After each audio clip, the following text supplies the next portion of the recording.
বন্ধুরা, এরা হচ্ছে সুখী পরিবার। তাদের পরিবারের মধ্যে আছে বাবা, মা আর ছোট্ট একটা সন্তান।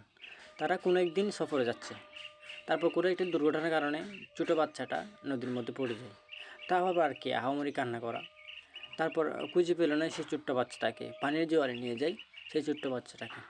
কিন্তু একদিন জোয়ারের সময় কতগুলো বানর সে বাচ্চাটিকে দেখতে পায়। তারপর বাচ্চাটিকে বসিয়ে আগুন দিয়ে, কলা দিয়ে, ফলমূল দিয়ে খাওয়াতে লাগে। এদিকে বাবা আর মা অনেক কান্না করতে লাগে, আমার সন্তানকে ফিরিয়ে দাও, আমার সন্তানকে ফিরিয়ে দাও। তারপর একদিন ছোট্ট সন্তানটা বানরের সাথে খেলা করছে। হঠাৎ একদিন জঙ্গলের মধ্যে যায় বাবা আর মা। তার ঠিক 1 মাস পর বাবা মা যখন জঙ্গলের মধ্যে যায়, তখন দেখতে পায় যে তার ছোট্ট সন্তানটা বানরের সাথে খেলা করতেছে। বন্ধুরা, শেষে মা বাবাকে পেয়ে অনেক কান্না করতে লাগে। কারণ আপনারা লাইক